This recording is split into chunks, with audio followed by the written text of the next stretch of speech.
Good morning all of you. कैसे हैं आप लोग? सीख रहे हो, समझ रहे हो, बहुत आगे बढ़ रहे हो। हम लोग आज की मार्केट की थाली डिस्कस करने वाले हैं, प्राइस एक्शन से लेके और एशियन मार्केट तक, यूएस डॉलर तक, हर एक चीज जो है आपको अच्छे से समझाने वाला हूं। आपको क्या करना है, सबसे पहले वीडियो को लाइक कर देना। इस टाइप का लर्निंग सेशन आपके लिए डेली सुबह 7 बजे लेके आता हूं। देखो, सबसे बड़ी खबर जो निकल के आ रही है ना, वो आ रही है यूएस रेट कट की। ठीक है भाई, क्या हुआ है?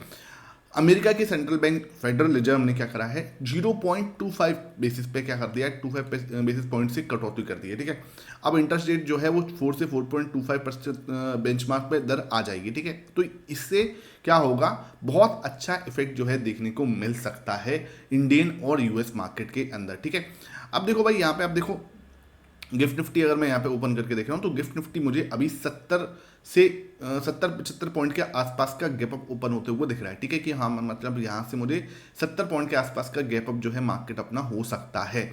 ऐसी पॉसिबिलिटी दिखती हो सकता है 20-25 पॉइंट तो ऊपर भी जा सकता है, 100 पॉइंट के आसपास हो, या 20-25 पॉइंट नीचे भी ओपन हो सकता है तो 50 पॉइंट के आसपास हो। तो उसके हिसाब से आज हम अपना पूरा प्लान जो है रेडी कर लेते हैं। तो यहाँ पे क्या देख रहा है मुझे कि मार्केट जो है 70 पॉइंट के आसपास गैप अप ओपन हो सकता है। तो मतलब वही आपका 25,400 के पास में अप्रोक्सीमेटली हम मान के चलते हैं कि मार्केट यहाँ कहीं ओपन हो सकता है। ठीक है, अगर मार्केट यहाँ ओपन होता है, देखो इस एरिया में अगर मार्केट ओपन हो रहा है, वैसे तो जितना कम गैप अप हो उतना अच्छा हमारे लिए, लेकिन अगर मार्केट इस जगह पे ओपन हो रहा है तो हमें क्या करना है, सिंपल देखो, आपके पास इमीडिएट सपोर्ट मिल जाएगा यहाँ पे। ठीक है, क्योंकि कल भी हमने यहीं पे सपोर्ट लिया था, तो आपके पास इमीडिएट सपोर्ट मिलेगा जो कल का हाई है वो लेवल पे, और ये हमारा चैनल भी उस जगह पे आएगा। ठीक है, मैं आपको दिखा देता हूँ, ये जो है ना, ये हमारा अब इंपॉर्टेंट नहीं, बहुत इंपॉर्टेंट सपोर्ट है। कौन सा एरिया?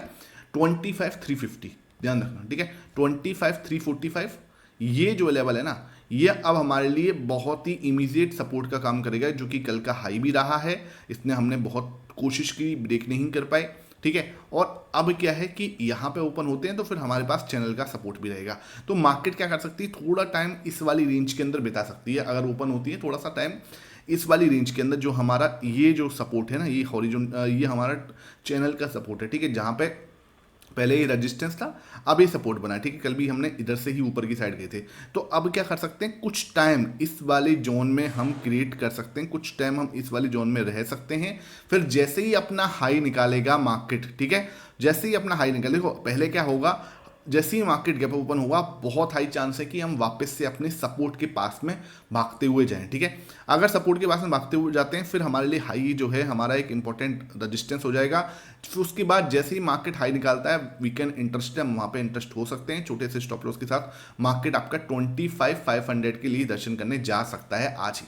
ठीक है, मतलब 25,500 की साइड हम जर्नी करने जा सकते हैं, इसमें हमें कोई दिक्कत नहीं होनी चाहिए। उसके बाद हमारा जो नेक्स्ट पूरा टारगेट जो रहेगा आज के लिए, वो 25,500 की ओर मार्केट आपका धीरे धीरे जा सकता है। ठीक है, ये पॉसिबिलिटी है। आज सेंसेक्स की एक्सपायरी भी है, तो उस तरीके से वॉलिटिलिटी भी मार्केट के अंदर रह सकती है।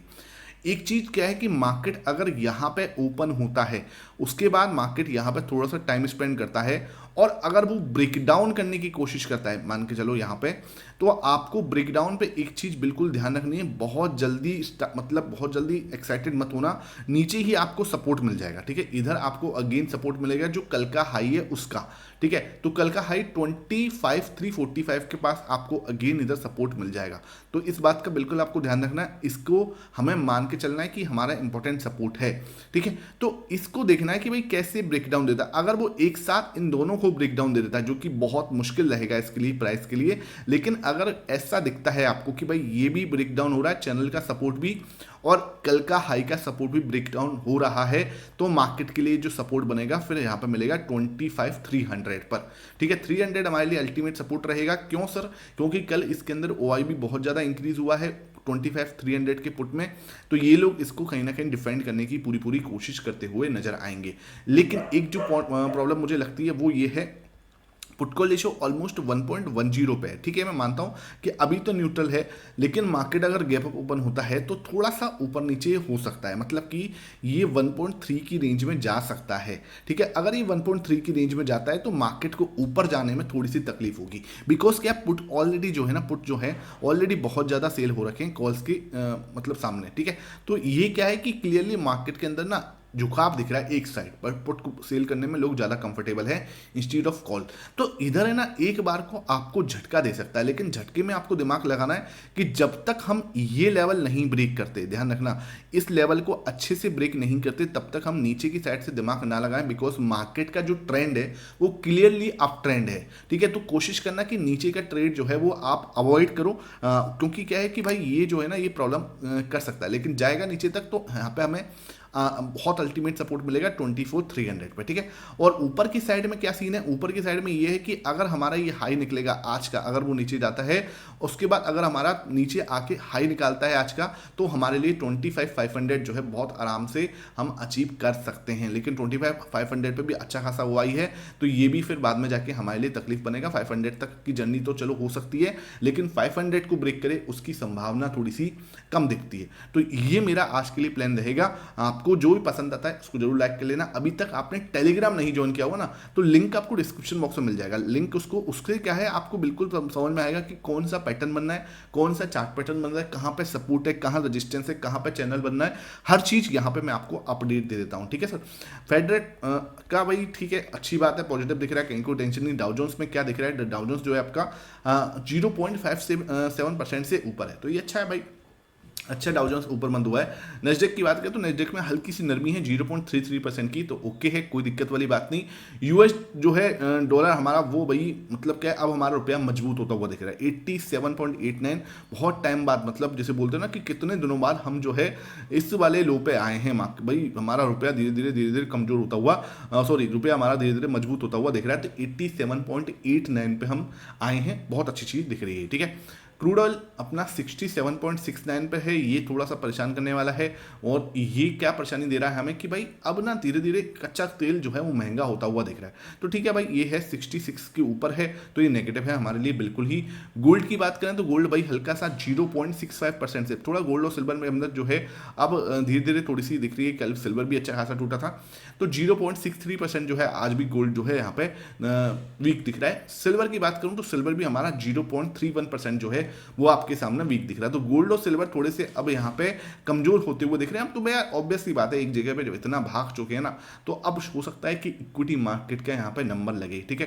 पी रेशो अब अगर मैं देख रहा हूँ 22.25 पर जा चुका है, धीरे धीरे इंक्रीज हो रहा है, अच्छी चीज़ है ये। और अभी ये न्यूट्रल में ही है, ध्यान रखना 24 तक मैं इसको न्यूट्रल में ही रखूंगा। कोई ऐसा मतलब वो नहीं है कि वैल्यूएशन बहुत ज़्यादा महंगे हो गए, वैल्यूएशन महंगे होंगे आफ्टर 24, जो कि मुझे लगता है कि ये जाएगा कब, ये जाएगा sir all time high hit करने के बाद में, अप्रॉक्सीमेटली मेरा जो अनुमान दिख रहा है वो इसको ऑल टाइम हाई के बाद मुझे लगता है कि होना चाहिए, ठीक है। अब बात करते हैं कि सर कैश मार्केट में क्या रहा। कल कैश मार्केट में 1124 करोड़ की बिकवाली की थी हमारे एफआईएस ने, और 2293 करोड़ की खरीदारी की थी डीआईएस ने। तो भाई ये ध्यान रखना, आज उन्होंने बेचा, ये क्या कर रहे हैं, एक दिन बेच रहे हैं एक दिन खरीद रहे हैं। 5 सितंबर से इनका यही बना हुआ है, एक दिन खरीद रहे हैं एक दिन बेच रहे हैं। तो आज इनका क्या है, कहीं ना कहीं हो सकता है खरीदने का दिन हो, तो मार्केट आपको और ये सपोर्ट करते हुए नजर आए, ठीक है। और टोटल में आप देखें तो इसमें इन्होंने यहाँ पे बिकवाली की थी, लेकिन स्टॉक फ्यूचर इंडेक्स फ्यूचर में अच्छी खरीदारी करते हुए नजर आ गए थे, और अपना स्टॉक फ्यूचर में भी बहुत ज़्यादा बड़ी कोई बिकवाली इन्होंने की नहीं। तो देखा जाएगा तो नेट इन्होंने मतलब यहाँ से आप हटा दोगे तो 200 करोड़ के आसपास की शायद जो है खरीदारी निकल के आएगी नेट, तो बहुत बड़ा कुछ नंबर यहाँ पर निकल के आ नहीं रहा नेट। तो ठीक है भाई, कोई दिक्कत वाली बात नहीं। विक्स की बात करें तो 0.2% घट के आया है, तो ये दिखा रहा है कि भाई मार्केट के अंदर ना स्टेबिलिटी है, मार्केट कहीं भी वीक नहीं दिख रहे, कोई भी पैसा लगाने से डर नहीं रहा मार्केट के अंदर, और ये डर खत्म होना भी ठीक नहीं है। उससे क्या होगा, इस तरीके का विक्स जब हो जाता है ना, तो मार्केट ना एक जगह पर रुक के टाइम पास करता है, ठीक है, ये इसका संकेत होता है, मैं आपको बताऊं, ठीक है। तो ये है, और कल आपका 0.4% निफ्टी बढ़ा था, कल 0.4% सेंसेक्स बढ़ा था, बहुत अच्छी बात है। अब बात कर लेते हैं सर कैश इधर क्या रहा, ठीक है। अगर मैं इधर देखूं तो एक चीज बिल्कुल क्लियरली समझ में आ रही है कि प्रो जो है वो 4.6% कल भी इसने बेचा है, लगातार सेल कर रहा है। मैं क्लियरली आपको बोल रहा हूँ 68% से ये आ गया है 48% पे, ठीक है। 68% का हाई बनाया था, जहां से फिसल के 48 पे आ गया, 20% जो है इसने प्रॉफिट बुक कर लिया है एक साथ में। तो ये बस एक साइड ये जो है ना, ये कभी बिल्कुल क्लियरली मुझे इशारा कर रहा है कि थोड़ा संभल के, ठीक है। थोड़ा संभलने का मतलब क्या है, थोड़ा संभलने का मतलब मैं सिंपल बता देता हूँ आपको, मैं कहीं भी आपको नेगेटिव नहीं कर रहा, मैं आपको वीकली टाइम फ्रेम पे लेके जा रहा हूँ, ठीक है। इस सबको मैं यहाँ से हटा रहा हूँ, वीकली टाइम फ्रेम पर बस ये जो कैंडल आपको दिख रही है ना, ये वाली जो इस समय चल रही है, इस समय पे ये कैंडल जो हमारी चल रही है, आई वांट कि आज और कल जो है ना ये कैंडल सस्टेन कर जाए, या तो ये कैंडल और ऊपर जाए, वैसे तो गैप अप ओपन होने की संदेह हो रहे हैं तो मार्केट ही हो सकता है और ऊपर जाए, ये तो दिख रहा है, ठीक है, लेकिन ये सस्टेन कर जाए। सस्टेन करने का मतलब क्या है कि ऐसी कैंडल ना दिख जाए जैसे ये कैंडल दिख रही है ना, ऐसा ना हो कि मतलब हम जो है फ्राइडे तक ऐसे ऐसे होके ये कुछ हैमर कैंडल बन जाए, ये नेगेटिव हो जाएगा। तो बस मैं ये चाह रहा हूँ अगर एक वीक हम इसके ऊपर क्लोज दे देते हैं, ये वाला जो जोन है इसके ऊपर हम क्लोज दे देते हैं, तो ये हमारे लिए बहुत ही बेटर हो जाएगा। फिर मैं प्रो का जो डेटा है उसको थोड़ी देर के लिए नज़रअंदाज कर सकता हूँ, क्योंकि उसको जब खरीदना होगा वो एक साथ में बल्क में खरीद लेगा। तो ये चीज़ें देखते हैं। बाकी भाई प्रो क्यों नहीं खरीद रहा वो एक बहुत बड़ा कंसर्न है। ऐसे मार्केट में जब उसको खरीदना चाहिए तो ये प्रॉफिट बुकिंग क्यों कर रहा है? एक बात बताए, ठीक है प्रॉफिट हो रहा है, प्रॉफिट बुकिंग बनती है, लेकिन एक साथ इतना काटना, जब आपको पता है कि और प्रॉफिट हो सकता है तो एक साथ इतना क्यों? 2 दिन में 10% काट लिया भाई, 10% से ज़्यादा उसने 2 दिन में निकाल दिया, तो कुछ तो रीज़न है क्यों काट रहा है, तो वो एक कंसर्न है, ठीक है। मैं ये नहीं कहूँगा कि हाँ भाई मार्केट यहाँ से नीचे जा सकता है, लेकिन मैं आपको जरूर ये कहूँगा कि कॉशियस रहो, ठीक है। रिक्वेस्ट ये है थोड़ा सा कॉशियस रहो, बिकॉज डेटा हल्का सा अपने को जो है ना वो नेगेटिव दिख रहा है, ठीक है। डीआईएस अपना 0.68% खरीदते हुए नजर आए हैं और एफआईएस जो है 0.7। तो एफआईएस के अंदर तेजी है भाई। एफआईएस कहाँ पे आए हैं? जो लोग पूछ रहे थे सर एफआईएस जो है अभी तो 13% पे मार्केट क्यों भाग रहा है, भाई एफआईएस 7.42 से आए हैं, ठीक है, ध्यान रखो 7.42 का लो बना के 13.22 पे आए हैं भाई। ऑलमोस्ट अपनी पोजीशन को डबल तो नहीं, लेकिन हाँ उसके आसपास जरूर पहुंचाया है। तो भाई जब इतना पोजीशन बिल्डअप हुई है तो भाई डेफिनेटली मार्केट बढ़ेगा, उसमें कोई और सबसे बड़ी जो प्लस पॉइंट है कि इन्होंने थोड़ा बेचना कम किया है, तो उसकी वजह से यहाँ पे मार्केट आपको भागता हुआ नजर आ रहा है। क्यों? मार्केट ओवरसोल्ड दिख रहे थे इतने टाइम से, बैंक निफ्टी क्लियरली ओवरसोल्ड दिख रहा था, अगर आप देखोगे तो मैंने आपको क्लियरली बताया भी था। अब आज देखते हैं आज मार्केट की थाली हमें क्या समझा रही है। प्राइस एक्शन जो है इस समय पॉजिटिव दिख रहा है मुझे, तो प्राइस एक्शन में कहीं भी इसी डर नहीं लग रहा आप इस समय देखने के बाद कि हमारे पास अल्टीमेट सपोर्ट आ रहा है 25,345 का, जो कि बहुत स्ट्रॉन्ग सपोर्ट है, जहां पे हमें अपना जो है कल का हाई का भी सपोर्ट मिल जाएगा और अपना जो ये चैनल बना हुआ उसका सपोर्ट भी मिल जाएगा। विक्स की बात करें तो मेरे लिए नेगेटिव है भैया, क्योंकि विक्स आपका बिल्कुल ही नीचे है और किसी को डर ना होना भी मार्केट के लिए अच्छा नहीं है। गोल्ड और सिल्वर हल्के हल्के से नेगेटिव दिख रहे हैं, नरमी दिख रही है दोनों में ही। एफआईएस जो है भाई पॉजिटिव है, कहीं कोई दिक्कत वाली बात नहीं है। डीआईएस पॉजिटिव है, प्रो मुझे नेगेटिव दिख रहा है बिल्कुल क्लियरली। क्रूड ऑयल भी हल्का सा नेगेटिव है सर, 66 के ऊपर खड़ा हुआ है। पुट कॉल रेशियो की बात करूं तो पुट कॉल रेशियो आपका 1.10 है, अभी के लिए वेट एंड वॉच में ही है, कोई नेगेटिव नहीं दिख रहा। और पी रेशियो देखूं तो पी रेशियो भी वेट एंड वॉच में ही दिख रहा है, अभी 20 न्यूट्रल बोल लो इसको, वेट एंड वॉच बोल लो, कोई दिक्कत नहीं। यूएस मार्केट भैया हल्का सा नरम है, ये भी वेट एंड वॉच वाली सिचुएशन में दिख रहा है, कोई टेंशन वाली बात नहीं। एशियन मार्केट थोड़ा पॉजिटिव है, और अब जो है यूएसडी आईएनआर अभी तो नेगेटिव है लेकिन धीरे धीरे पॉजिटिव की साइड बन रहा है उसका रुझान भी, ठीक है। तो ये अच्छी चीज दिख रही है अभी हमारे लिए। अब हम देख लेते हैं कि यहाँ पे हमें क्या संकेत दिख रहा है। लगभग 6 हमें नेगेटिव दिख रहे हैं, है ना, 4 मुझे पॉजिटिव दिख रहे हैं और 3 मुझे न्यूट्रल या वेट एंड वॉच वाली सिचुएशन दिख रही है। तो अगर मैं ये सबको देख रहा हूँ तो मुझे क्या दिख रहा है, पॉजिटिव टू न्यूट्रल मार्केट रह सकता है। नेगेटिव भी मतलब मार्केट के संकेत दिख रहे हैं, क्योंकि 6 नेगेटिव हैं। तो मार्केट क्या रहती है, अगर मैं टोटल देखूं तो टोटल में है नेगेटिव टू न्यूट्रल मार्केट हमें देखने को मिल सकता है। आई होप ये सेशन समझ में आया हो। आपने प्राइस एक्शन वाला सेशन नहीं देखा, आपके पास यहाँ प्राइस एक्शन वाला सेशन आ रहा होगा, बहुत तगड़े से समझाया था आपको सब चीजें, और यहाँ पर डेटा वाला सेशन आ रहा होगा, उसको नहीं देखा तो इसको भी जरूर चेकआउट करो, बहुत तगड़ी तरीके से उसको भी मैंने आपको एक्सप्लेन किया है, ठीक है। Thank you for watching it.